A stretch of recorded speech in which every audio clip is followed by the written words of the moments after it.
vous écoutez RTL. RTL. Jusqu'à 22h, La curiosité est un vilain défaut. Sidonie Bonnec, Thomas Hugues.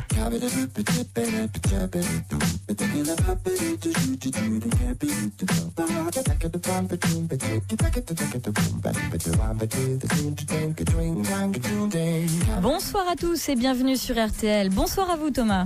Bonsoir Sidonie, salut les curieux, on attend vos questions 3210 sur RTL.fr et sur Twitter avec le mot dièse, le hashtag la curiosité. RTL, ce soir c'est une impératrice, rien de moins qui vous donne rendez-vous, Joséphine de Beauharnais. Comment cette veuve qui trompait Napoléon et qui n'a jamais réussi à lui donner d'enfant a inventé le rôle de première dame. On vous raconte son destin extraordinaire dans la curiosité et puis les premiers froids et bientôt comme chaque année les premiers reportages sur les sans-abri. 60 ans après l'appel de l'abbé Pierre, on vous fait partager le quotidien des compagnons d'Emmaüs, de ceux qui toute l'année redonnent de l'espoir à ceux qui ont tout perdu. Vous pouvez poser vos questions au 3210, on attend vos réactions et puis sur RTL.fr et sur Twitter bien sûr. Je ne sais pas vous, mais moi Thomas, à l'école, j'étais plutôt bonne en géographie. C'est ça, j'ai redonné l'adresse. Oui, vous avez tout redonné, le 3210, mais RTL.fr. voilà. Non mais donc, ça veut dire que vous m'écoutez pas en fait, c'est ça? J'avoue. Allez, on démarre. Les terres oubliées, c'est parti. Mais j'avais envie de le faire. Non, mais c'est bien, c'est très bien. Je voulais dire le hashtag la curiosité RTL. Voilà, et d'ailleurs, si vous voulez nous envoyer vos questions voilà. au 3210 ou sur RTL.fr, c'est le moment. Allez, c'est parti, on y va. Suivez-nous sur Twitter parce qu'on tweete plein d'infos et des photos si sympas des coulisses de l'émission. En tout cas, je voulais vous parler un peu de géographie parce que j'étais sûre d'être très bonne en géographie jusqu'à ce que je lise un livre qui est arrivé à la rédaction Tour du monde des terres oubliées. Vous connaissez les îles Chesterfield, Thomas? Non. Florana? Non plus. Non, d'accord, les îles éparses. Mais moi, j'étais nul en géo. Ah oui, d'accord, bon, je laisse tomber. Alors, ce sont des noms qui font rêver, c'est exotique, ça a l'air d'être très très loin. Et pourtant, ce sont des îles françaises. Bonsoir, Bruno Fulini. Bonsoir. Vous êtes écrivain. Bonsoir. Vous êtes un explorateur également, car vous êtes parti sur les traces de ces îles, parce que ce sont souvent des îles, de ces terres oubliées. Comment vous avez eu cette idée ? On ne se lève pas un matin en disant je vais faire la recension de tous les territoires français complètement oubliés au bout du monde. C'est en feuilletant des atlas, en lisant des vieux bouquins, en lisant des vieux journaux, etc. que petit à petit j'ai constitué comme ça un stock d'historiettes, une documentation, avec l'envie un jour, et ce jour a fini par arriver, de publier un tour du monde comme cela. Alors c'est parti d'interrogations. Effectivement, quand vous feuilletez un atlas, vous voyez île Chesterfield au large de l'Australie et puis entre parenthèses FR. Ce qui veut dire France. Pourquoi est-ce qu'un petit territoire comme cela au large de l'Australie serait français aujourd'hui encore? Quelle est cette histoire? Parce que derrière ces territoires, derrière la géographie, il y a l'histoire, il y a des hommes, il y a des aventures humaines. Et moi, c'est ça, bien sûr, qui m'intéresse. Donc, je me suis mis un petit peu sur les traces de tous ces personnages étonnants, des navigateurs, des baleiniers, des trafiquants, des utopistes, toutes sortes de personnages qui sont partis de France, qui ont fait le tour de la planète et qui, eh bien, de ci, de là, ont planté un drapeau. Alors, autrefois, un drapeau blanc avec des lys, plus tard un drapeau tricolore sur des territoires dont on pensait qu'ils n'avaient aucun intérêt, à telle enseigne qu'on les a jamais décolonisés parce qu'ils sont inhabités, parfois inhabitables. Et puis aujourd'hui, on se rend compte que ce sont des richesses inestimables. Mais ces terres françaises oubliées dont vous nous parlez, elles sont si nombreuses que cela?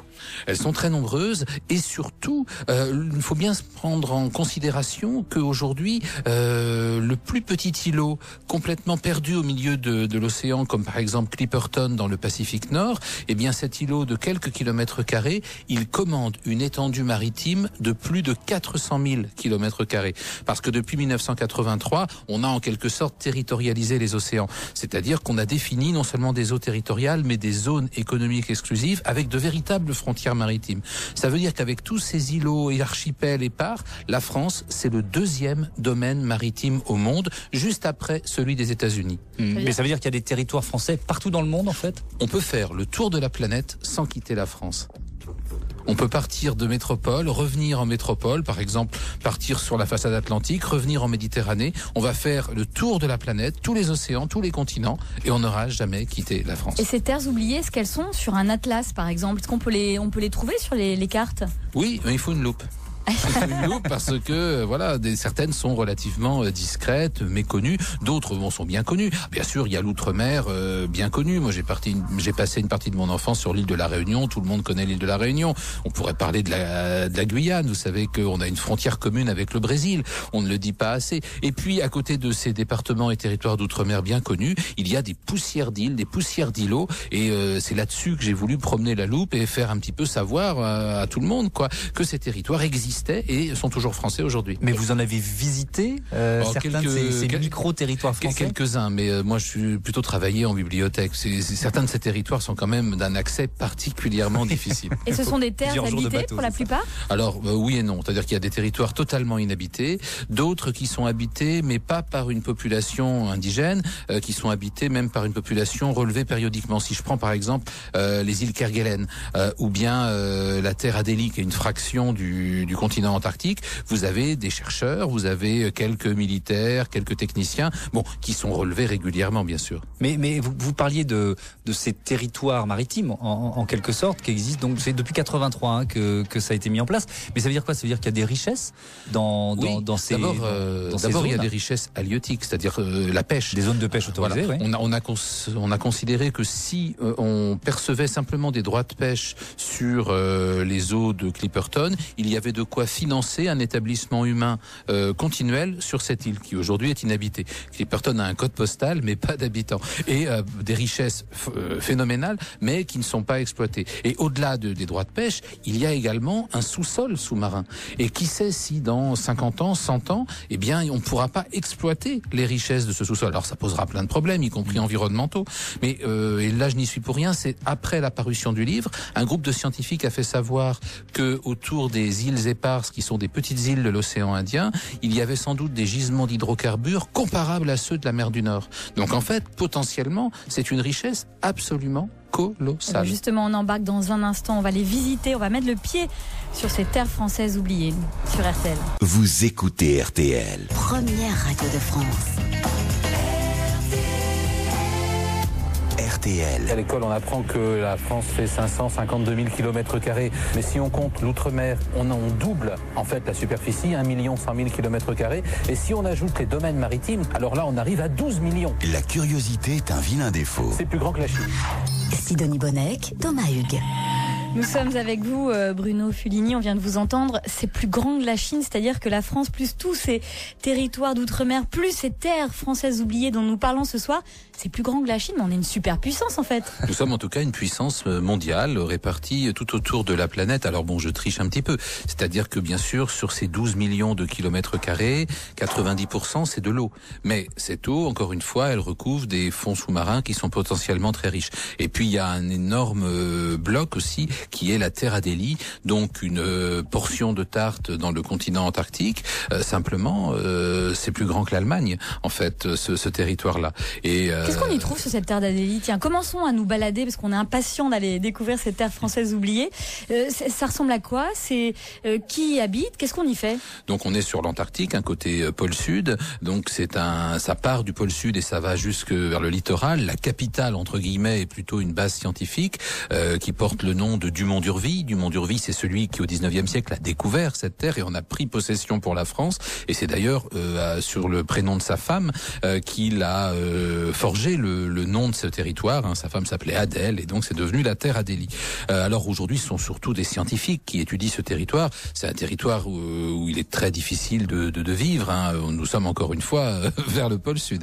Simplement, on ne sait pas encore ce que nous réserve l'avenir, si vous voulez. Et donc ce territoire qui pour le moment a quelques dizaines d'habitants régulièrement relevés, eh bien il est stratégique. Et par ailleurs, de part et d'autre, nous avons des territoires australiens, puisque l'Australie revendique également de part et d'autre des portions de l'Antarctique. Quand vous dites vous ne savez pas de quoi l'avenir va être fait, mais ça veut dire quoi? Que ça peut être une terre, la terre Adélie, qui peut nous être utile en cas de quoi? par exemple? Non, mais vous savez, regardez, les Russes ont vendu l'Alaska au 19e siècle. Ils s'en mordent encore les doigts. À l'époque, ça paraissait inintéressant pour eux d'avoir l'Alaska. Après, on y a découvert du pétrole, des minerais, toutes sortes de choses. Bon, et puis il y a également des découvertes scientifiques qui peuvent être faites par le grand froid.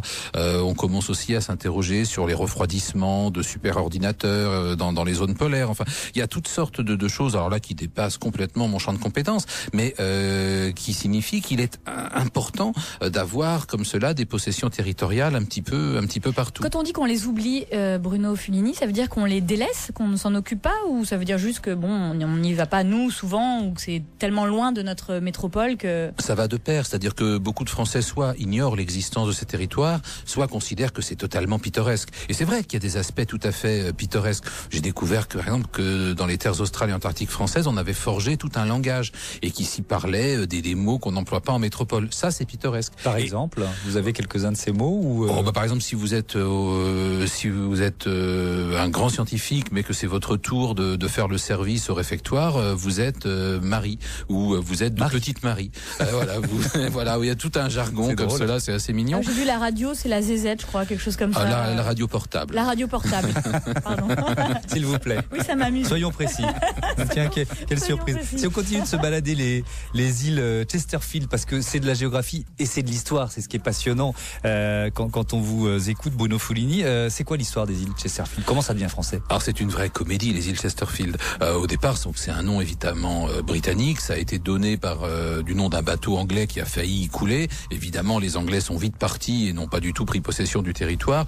On s'y intéressait pas. Et pendant très longtemps, les baleiniers utilisaient ces îles pour débarquer, pour faire un petit peu de provisions, pour chasser, varier un petit peu l'ordinaire. C'est où déjà? Donc c'est un archipel minuscule et à la fois très étendu qui est proche de l'Australie.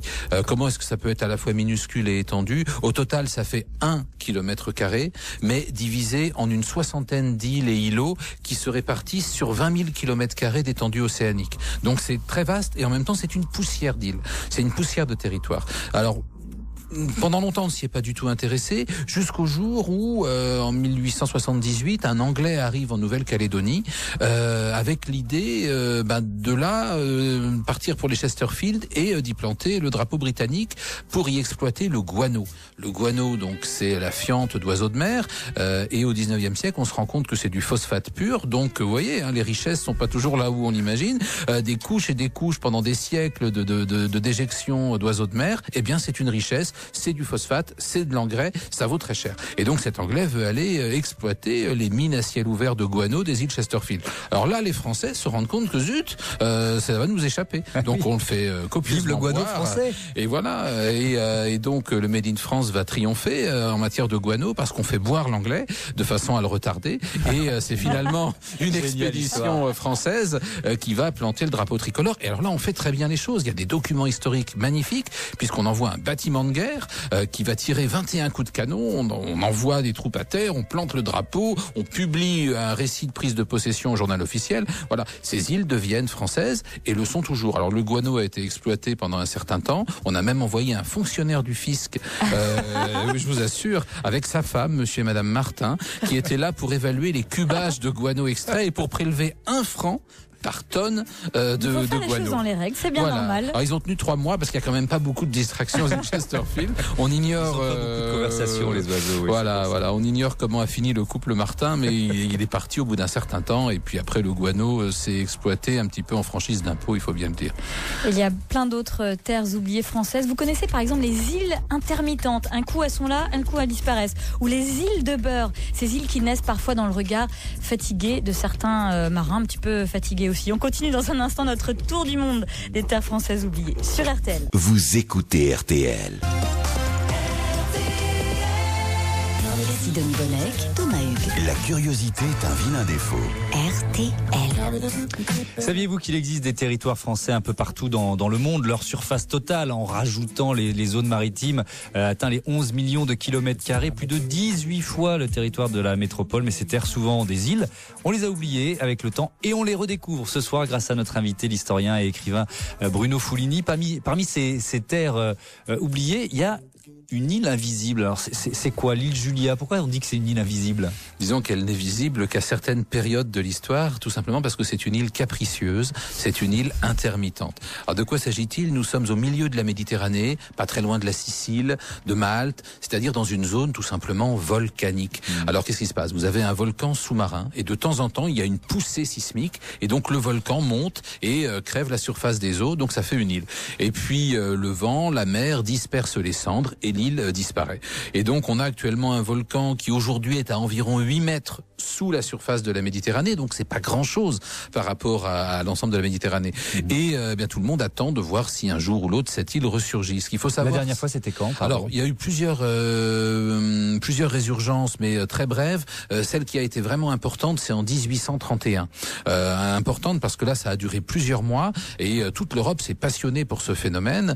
Ce qui fait que les Anglais, qui étaient à l'époque à Malte, les Napolitains et puis les Français, eh bien, se sont livrés une espèce de course pour s'emparer de cette île, à la fois parce que c'était une question d'orgueil national et puis aussi parce qu'on est dans une zone totalement stratégique. Alors là, pour des raisons militaires, celui qui détiendrait une île dans ses parages ouvrirait et fermerait la Méditerranée à son gré. Donc c'était tout à fait important. Cette île, quand elle va réapparaître, l'île Julia, on n'est pas sûr qu'elle sera française. Pourquoi? Alors c'est compliqué. Quel est le statut d'une île? C'est ça le problème. Les Français y ont débarqué et très intelligemment ils ont fait ça en 1831 sous le couvert d'une expédition scientifique. Donc on a pris possession, mais c'était pour l'amour de l'humanité, pour l'avancement des sciences et des connaissances. On a quand même planté un beau drapeau tricolore, une plaque, tout ce qu'il fallait. Simplement, au bout de quelques mois, l'île avait disparu et on a même le rapport d'un malheureux capitaine de la marine qu'on a envoyé un petit peu en inspection, qui fait le tour, qui écrit à son ministre: écoutez, je suis désolé, mais le territoire qu'on a conquis le mois dernier a disparu. Bon, il y a une autre île intermittente comme ça, c'est l'île des Faisans. Alors cette île, elle a la particularité de changer de nationalité tous les 2 ans, c'est ça? Tous les 6 mois. Tous les 6 mois. Alors elle se trouve où déjà? Alors c'est une île donc qui elle est permanente d'un point de vue géographique, mais qui est intermittente d'un point de vue juridique. Nous sommes sur la Bidassoa, petit fleuve qui sépare la France de l'Espagne. Donc là, on est il s'agit d'une île fluviale, d'une toute petite île du côté de Hendaye en fait. Donc d'un côté vous avez la France, de l'autre vous avez l'Espagne, et que faire de cet îlot qui est au milieu de la rivière? Alors, c'est en même temps... Une garde alternée, par exemple. C'est un petit peu ça. C'est un petit peu ça. C'est-à-dire qu'en fait, l'île n'est ni française ni espagnole. Elle est en indivision perpétuelle entre les deux pays. Et comme il y a eu des fois des bagarres entre pêcheurs, des petits problèmes localement, il fallait y régler la police. Donc, en 1901, on a signé une convention qui fait que pendant 6 mois, l'île est administrée par l'Espagne. Pendant 6 mois, l'île est administrée par la France. Donc, le 1er février prochain, hélas, la France va se réduire de 30 arts. Et puis, vengeance, le 1er août prochain, nous allons de nouveau... Et ça change quoi concrètement sur cette île des faisans? Alors, l'île n'a évidemment pas d'habitants, il n'y a même pas de faisans, parce que le mot faisan est un vieux mot qui désigne les diplomates, évidemment, qui sont les inventeurs de ce système aberrant. Il y a par contre des canards, il y a une pelouse, il y a un monument. Pelouse. Et la pelouse est très bien entretenue. Ce qu'il faut savoir, c'est qu'en fait, ce territoire est le dernier territoire de la métropole qui est, lorsqu'elle est française, cette île, sous le commandement direct de la Marine nationale. C'est la Marine qui, pour le compte du gouvernement, administre cette île pendant son semestre français. Alors, Bruno Foulini, dans votre tour du monde des terres françaises oubliées, que vous publiez d'ailleurs aux éditions du Trésor, on découvre aussi, et j'adore ce nom, les îles de Beurre. C'est quoi les îles de Beurre? Alors les îles de Beurre, c'est un vocabulaire maritime, hein, bien sûr. Ça désigne ces îles nombreuses en réalité, qu'un navigateur aperçoit, qu'il signale, qu'on porte sur les cartes. Et puis lorsqu'on revient, elles ne sont plus là, elles ont disparu comme si elles avaient fondu au soleil. Alors il y a plein d'explications possibles, depuis l'abus de rhum jusqu'aux brumes du matin, sans compter les bancs de cétacés, les pierres ponces qui peuvent flotter. Enfin, c'est un petit peu l'équivalent terrestre du monstre du Loch Ness. C'est le rêve de tout navigateur, ça, de découvrir une île en plus. Donc alors évidemment, bien sûr, on est toujours content de découvrir une île et on a un peu l'air ridicule quand l'île a disparu. Alors des fois, ça arrive vraiment. Elle y était. Voilà, c'est un petit peu ce qui s'est passé. Et très franchement, si on retrouvait toutes les îles de Beurre vues par des Français, c'est au premier rang que serait le domaine maritime français. Mais on en a perdu quelques-unes. La plus célèbre est peut-être le récif Ernest Le Gouvet. Ernest Le Gouvet, c'était le nom d'un dramaturge de la Belle Époque qui avait donné son nom à un bateau. Le capitaine du bateau voit un rocher comme cela dans un parage où il n'y a vraiment aucune terre dans le Pacifique Sud, mais dans la partie froide du Pacifique Sud. Cette île est sur toutes les cartes, mais on ne l'a jamais revue depuis. Et alors, il y a quelque chose de très très troublant, c'est que le le Ernest Le Gouvet en question était ami de Jules Verne et que ce récif a exactement les coordonnées géographiques de Tabor, c'est-à-dire l'île mystérieuse où finit le capitaine Nemo. Ce sera un canular. Et donc ça a quand même tout l'air d'un canular, mais alors du genre magistral. Très belle histoire. On fait les curieux, on fait les explorateurs sur RTL à la découverte de ces terres oubliées, les terres françaises. Et dans un instant, on s'enfonce dans la forêt du Munda, c'est comme ça qu'on prononce Mundat, et on aborde les terres australes et antarctiques. Restez avec nous sur RTL. Vous écoutez RTL. RTL, première radio de France. RTL. Dans le ronflement des hélices, le bleu bercé de nuages, la France, ce n'est pas un mirage, ressemble à une pluie de confettis tombés sur l'océan Indien. La curiosité est un vilain défaut. De belles inconnues, territoires d'outre-mer attachés aux terres australes et antarctiques françaises, comme l'archipel des Kerguelen et la Terre Adélie. Jusqu'à 22h, Sidonie Bonnec, Thomas Hugues. Et on a reconnu la voix de Michel Isard, journaliste à TF1. Coucou Michel. Et là, on reconnaît d'ailleurs la musique de Koh-Lanta aussi. C'est une spéciale. Hein. Ouais. C'est sûr. Et c'est vrai que sur ces îles françaises oubliées, on pourrait aller faire de belles épreuves de Koh-Lanta parce qu'elles ont l'air un peu arides. On en parle avec vous, Bruno Fulini. Vous êtes l'auteur d'un formidable livre aux éditions du Trésor. Quel très joli nom d'ailleurs. Tour du monde des terres françaises oubliées. On se balade avec vous sur ces territoires qui nous font rêver, qui nous effraie aussi un peu. Tiens, j'avais envie d'aller visiter l'île des Cochons. Elle fait partie des terres australes et antarctiques françaises, les fameuses TAF, c'est leur surnom. Qu'est-ce qu'elle a de spécial, cette île aux cochons? Alors pendant île des cochons, pardon. Île des cochons, parce qu'il y a effectivement des cochons qui ont été abandonnés par des navigateurs autrefois et qui ont proliféré. Alors c'est une île qui fait partie de l'archipel des Crozets, lui-même faisant partie des TAF. Et alors elle avait une particularité au moment où j'ai écrit ce livre, c'est que c'était le dernier bastion de territoire français non cartographié. Parce que l'Institut géographique national, évidemment, n'allait pas envoyer des gens se faire congeler là-bas pour cartographier un territoire où personne ne va. Et donc la carte avait été faite à partir de photographies aériennes. Simplement, compte tenu du climat relativement médiocre des îles Crozet, eh bien, il y a une couronne nuageuse qui faisait que le centre de l'île, sur la carte, est blanc. Et donc, c'était vraiment la dernière terra incognita, terre inconnue, terre inexplorée, et ça avait quelque chose de fascinant. Et à force que je cafte cela dans les micros, eh bien, figurez-vous que l'Institut géographique national a envoyé des gens se congeler sur pied, et qu'il existe maintenant. Qui vous maudissent depuis d'ailleurs. Alors, moi, par contre, je les admire. Je leur tire mon chapeau parce que je trouve ça. Vous avez discuté avec eux? Non, j'ai appris récemment que ça y est, enfin, la carte complète de l'île aux cochons était publiée. Et je n'imagine pas une seconde qu'il puisse s'agir d'un faux. Donc, je tire mon chapeau. Je dis voilà. Et en même temps, c'est une part de rêve aussi qui disparaît aujourd'hui. Tout le territoire français maintenant est cartographié. C'est-à-dire qu'il n'y a plus d'îlots qui ne sont pas encore nommés? Ou ça existe aussi? Alors ça existe encore. Il faut retourner aux îles Chesterfield où il y a quelques îlots qui n'ont pas encore de nom. Donc si vous y débarquez, eh bien vous pouvez... n'importe qui peut les nommer, ces îlots. Vous pouvez leur donner un nom et puis après, ce nom, il figurera dans les cartes marines. Mais concrètement, on peut donner un nom, mais il faut le déposer quelque part. On peut pas dire, tiens, toi je te nomme île d'RTL. Il faut le faire savoir, donc il faut le notifier. Mais vous savez, ça se fait. Il y a du côté de l'Antarctique un îlot qui a été baptisé d'un nom empruntant à 3 langues qui donne phonétiquement Isla Cool Douce. Donc tout est permis, absolument tout est permis. Nous on va l'appeler l'île des curiosités. Ça serait pas mal. Est-ce qu'on peut s'acheter une île, tiens? On peut s'acheter une île, mais sûrement pas dans les TAF. C'est-à-dire que la plupart de ces territoires sont du domaine public en fait et de l'État ou d'une collectivité, et donc l'accès y est réglementé et on ne peut pas les acquérir comme des propriétés privées. Ailleurs, oui, que ce soit en Bretagne, que ce soit en Polynésie, il y a plein d'îles à vendre, ça existe, et c'est pas tellement plus cher qu'un appartement parisien. Mais le fait d'être propriétaire de l'île ne signifie pas que, et de l'île aussi. Mais vous avez des îles au Canada qui coûtent très peu cher, très très peu cher. La forêt du Mundat, c'est quoi? C'est où? Alors, la forêt du Mundat, ça fait partie de ces quelques empiètements de la France sur le territoire allemand. Ça existe. C'est-à-dire que nous sommes à la frontière franco-allemande, du côté de Wissembourg. Pendant très longtemps, l'abbaye de Wissembourg commandait une vaste forêt, et c'était important parce que c'est dans cette forêt que se trouvent les sources qui alimentent l'abbaye et maintenant la ville.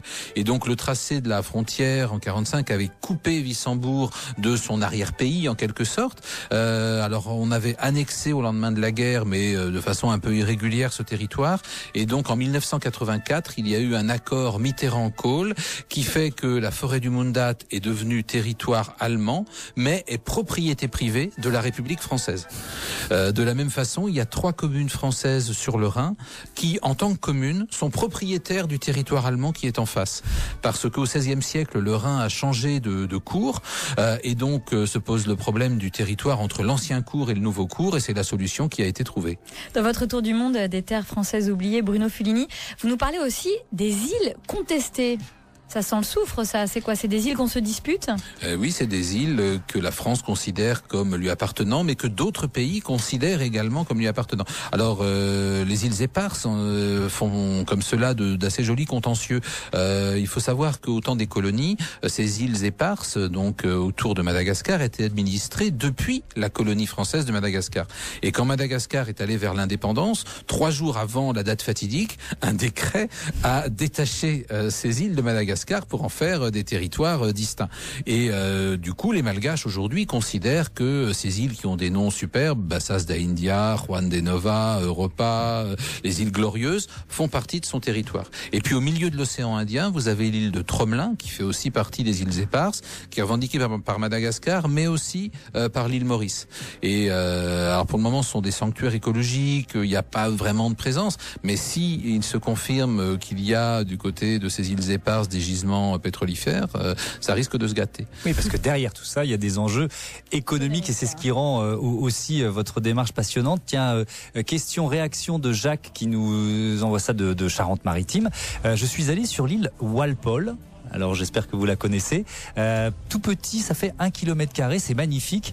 Île découverte au XVIIIe siècle, aujourd'hui presque plus habitée. C'est un caillou au milieu de la mer. C'est où les îles Walpole? Ça vous dit quelque chose ou c'est la colle du soir? Non, oui, c'est des îles complètement perdues, complètement désolées, glacées. Effectivement, alors je savais pas même qu'on pouvait encore y aller. C'est-à-dire que vous-même vous l'avez oublié. Oui, c'est ça. C'est une île oubliée dans les îles oubliées. Il y a eu un Français qui s'appelait Aubert de la Rue qui s'était fait une spécialité dans l'entre-deux-guerres d'aller dans ces îles et qui avait publié un livre magnifique sur un séjour d'1 mois à l'île Walpole. Mais c'est fait partie des territoires les plus inhospitaliers. C'est pas sur celui-là que je choisirais d'aller. Si vous deviez en choisir une, tiens, ce serait laquelle? Moi j'aimerais beaucoup aller à Clipperton parce que c'est sans doute l'île la plus fascinante de l'ensemble français. D'abord, la France qui est très présente dans le Pacifique Sud a comme seule présence dans le Pacifique Nord cette île de Clipperton, donc 7 km². C'est une île qui devrait être enchanteresse, au milieu du Pacifique, à la latitude du Mexique, et en fait c'est une île maudite. C'est une île où il s'est passé des choses abominables, en particulier les Mexicains qui avaient voulu en prendre possession, y avaient mis une garnison qu'ils ont oubliée. Le gardien de phare, après la mort des derniers soldats, a essayé d'y établir une espèce de principauté en réduisant les femmes et les enfants en esclavage. Les femmes l'ont fini par le massacrer. Enfin, c'est une île abominable. Et elle est devenue française par un tour de magie, c'est-à-dire que comme c'était un contentieux entre la France et le Mexique, on a soumis l'arbitrage au roi d'Italie. Ça a duré très longtemps, plus personne n'y pensait. Et puis au temps de Mussolini, pour amadouer la France avant une rencontre internationale qui n'avait aucun rapport, le roi d'Italie a dit l'île est française. Et depuis 1931, l'île de Clipperton est française, voilà, même si la France y est très peu présente. Beaucoup d'autres histoires à lire dans votre livre passionnant Tour du monde des terres françaises oubliées. C'est aux éditions du Trésor. Merci infiniment Bruno Fulini. Vous écoutez RTL.